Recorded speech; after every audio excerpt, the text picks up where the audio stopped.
I burst through the front door, my heart pounding from the early flight home, eager to surprise Emily after a grueling business trip. But the surprise was mine. There she was, in our living room, screaming into her phone, her face twisted in rage. "You think you own me? I have 3 boyfriends, you idiot! 3! And none of them whine like you." Her words hit me like a freight train, freezing me in the doorway.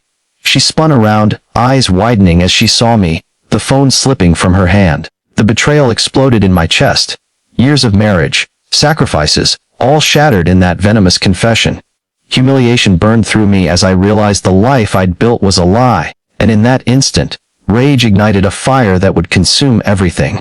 The days after Emily's confession blurred into a haze of seething anger.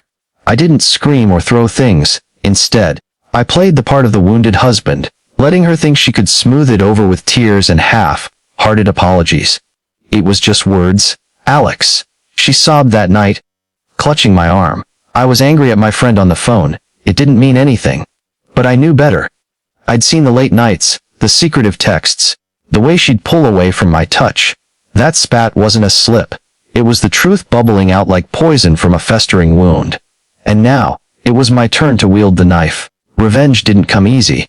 It was a burden that settled on my shoulders like a lead cloak, weighing down every step. At work, I was a ghost, staring at my computer screen while visions of her with those 3 faceless men played on loop in my mind.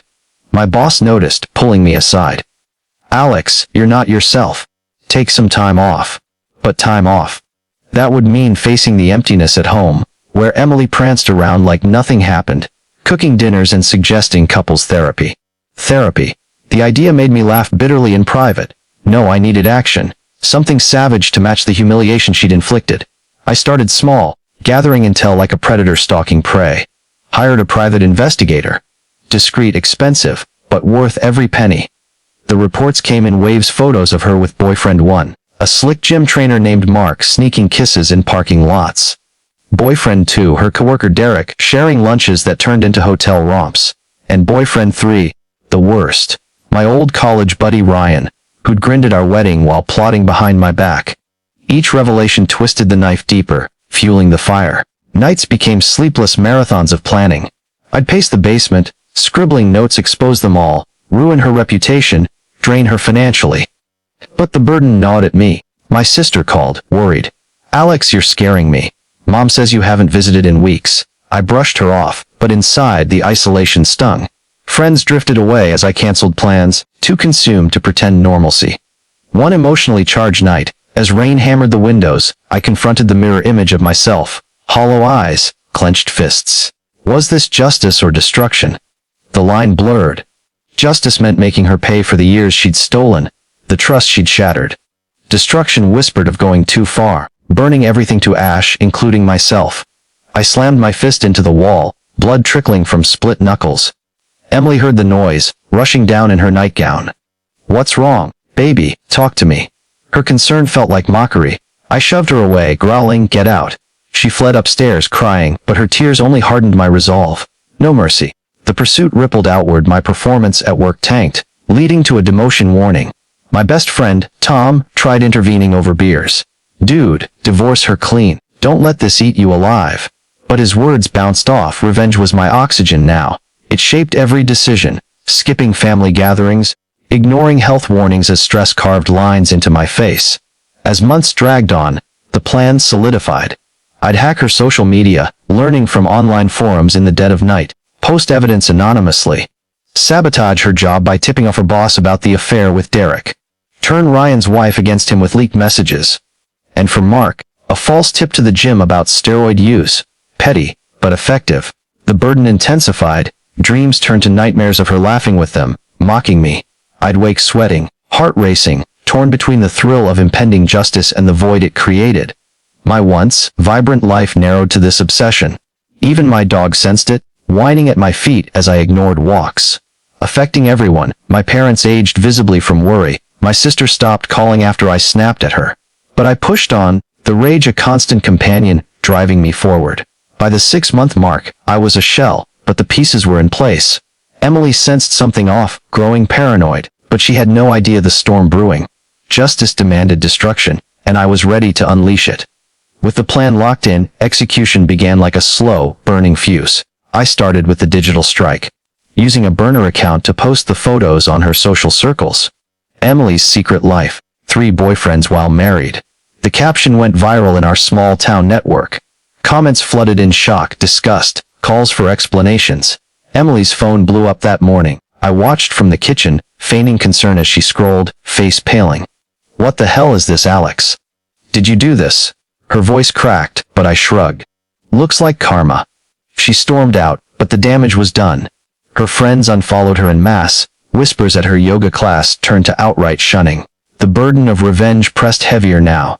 It wasn't just eating at me. It was reshaping me into something colder, more calculating. Work suffered further. I called in sick to monitor the fallout, ignoring emails from colleagues pleading for my return. The next phase hit her career. An anonymous email to her boss detailed the affair with Derek, complete with timestamps and hotel receipts. Derek got fired first, his reputation torched. Emily was demoted, her office turned hostile. She came home ranting, "Someone's out to get me." I nodded sympathetically, but inside triumph surged. Yet the toll mounted. My health deteriorated. Migraines, weight loss, a doctor's warning about high blood pressure. "Stress is killing you, Alex, but stopping now. Impossible." The rage drove every choice. From skipping therapy sessions, Emily begged for to isolating further. My family intervened. Dad showed up unannounced. "Son, this path, it's destroying you more than her." I slammed the door, but his words echoed, a fleeting tear between justice and the abyss of self-destruction. "No," I told myself. This was necessary. Her suffering was my balm. Escalating, I targeted the boyfriends. For Ryan, I mailed his wife the evidence packet, texts, photos, even a timeline. She filed for divorce within days, dragging him through court. He called me, furious. "You bastard!" We were friends. I hung up, savoring the reversal. Mark's gym got an anonymous health violation report, leading to his suspension. Emily's world crumbled. She lost weight, friends, her spark. One intense evening, she cornered me in the garage, eyes wild. "It's you, isn't it? You're ruining my life!" Tears streamed as she pounded my chest. I grabbed her wrists, voice low. "You ruined mine first, 3 boyfriends. You spat it in my face." She collapsed, sobbing, but pity none. The pursuit affected bystanders, Ryan's kids caught in custody battles, Derek's family shamed. My sister emailed, "You're becoming a monster, Alex. Stop before it's too late." But the obsession blinded me. Revenge was my identity now. The climax built over weeks, culminating in a public confrontation. I arranged a surprise gathering at our favorite bar, inviting mutual friends under the guise of reconciliation. There, I projected the full dossier on a screen. Photos, messages, her confession audio I'd secretly recorded. Gasps filled the room as Emily walked in, lured by a fake text. "What? No," she screamed, lunging at me. Chaos erupted, friends turned on her, boyfriends exposed in the crowd. She fled in tears, humiliated beyond repair. Divorce papers followed, me taking the house, savings, everything. The burden peaked in the aftermath, alone in the empty home. The victory felt hollow at times, the rage a constant hum.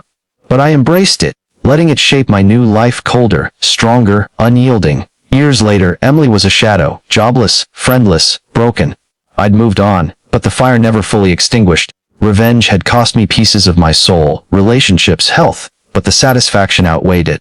No regrets, she'd cried, as promised, and that was justice served. The pursuit of revenge, unyielding and pure, carves a path of destruction that ultimately empowers the avenger, proving that some betrayals demand total retribution without mercy. Moral of the story: in the face of profound betrayal, revenge is the only true path to reclaiming power, even if it scorches the earth behind you.